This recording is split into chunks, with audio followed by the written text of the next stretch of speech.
نظم فاطمہ بنت عبداللہ کا خلاصہ ذرا سن لیجیے۔ یہ نظم علامہ اقبال نے اٹلی اور طرابلس کے درمیان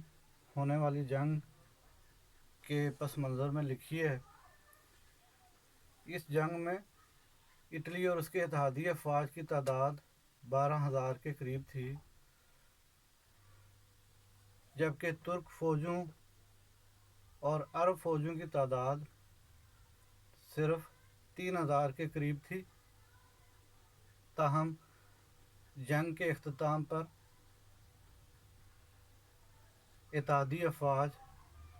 اپنے 1,200 سپاہیوں کی لاشیں چھوڑ کے فرار ہونے پہ مجبور ہو گئے۔ اس جنگ میں ایک نوعمر لڑکی جس کی عمر صرف 11 سال تھی، وہ اپنی والدہ کے ہمراہ زخمی سپاہیوں کو پانی پلانے کی ذمہ داری سر انجام دے رہی تھی۔ تو شاعر علامہ اقبال اس فاطمہ بنت عبداللہ کی ہمت و جرأت اور اس کے جذبہ حریت کو اس نظم میں سلام پیش کر رہے ہیں، اور اس نظم کے ذریعے اقبال دراصل سوئی ہوئی مسلم قوم کو جگا رہے ہیں، اس کے جذبہ حریت کو تقویت دینا چاہ رہے ہیں کہ فاطمہ بنت عبداللہ جس کی عمر بمشکل 11 سال تھی، اس نے کس طرح جنگ میں حصہ لے کے بے تیغ و سپر بغیر تلوار و ڈھال کے جنگ میں حصہ لے کے اور شہادت کا رتبہ پا کر مسلم قوم کے لیے، ملت اسلامیہ کے لیے رول ماڈل بن گئی ہیں۔ شاعر فاطمہ بنت عبداللہ کے اس جذبے کو خراج تحسین پیش کرتا ہے۔ شاعر کہتا ہے کہ ہم یہ سمجھے تھے کہ مسلم قوم اب راکھ کا ڈھیر بن چکی ہے،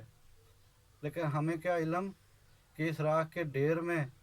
فاطمہ بنت عبداللہ کی صورت میں ایک چنگاری بھی موجود ہے، جس نے دشمن کے سامنے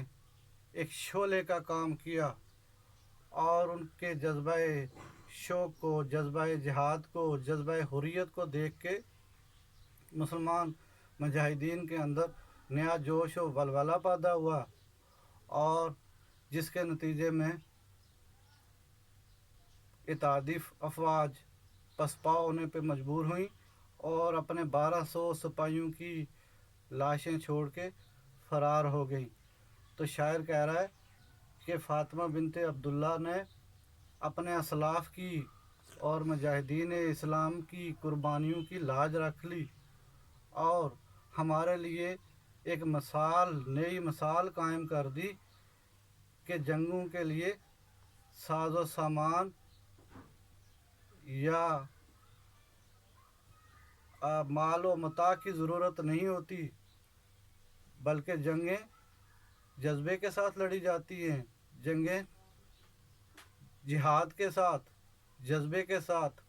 اور حوصلے کے ساتھ لڑی جاتی ہیں، اور جنگوں میں کامیابی افرادی قوت سے نہیں، مال و متاع سے نہیں، بلکہ جنگی ساز و سامان سے بھی نہیں، بلکہ جذبہ حریت سے جیتی جاتی ہیں۔ تو فاطمہ بنت عبداللہ کے جذبہ حریت اور جذبہ جہاد کو سلام پیش کرتے ہوئے، خراج عقیدت پیش کرتے ہوئے، شاعر اسے اس نظم کے ذریعے ملت اسلامیہ کے لیے ایک رول ماڈل قرار دے رہا ہے، اور شاعر کا خیال ہے کہ فاطمہ بنت عبداللہ کے اس جذبے کی وجہ سے مسلمان قوم کے اندر ایک نیا جذبہ اور ایک انقلابی کیفیت پیدا ہوئی، اور اس کیفیت کے نتیجے میں جو ہے وہ ملت اسلامیہ کو کامیابی ملی، اور اتحادی افواج جو ہے وہ پسپا ہونے پہ مجبور ہوئیں۔ تو شاعر علامہ اقبال نے جس دور میں آنکھ کھولی تھی اس وقت ملت اسلامیہ جو ہے وہ پسپائی کے راستے پہ تھی۔ تو شاعر علامہ اقبال نے اس عرب لڑکی کے اوپر یہ نظم لکھ کے مسلم قوم کو جھنجھوڑا ہے اور ان کے جذبہ جہاد کو اور جذبہ حریت کو تقویت پہنچائی ہے۔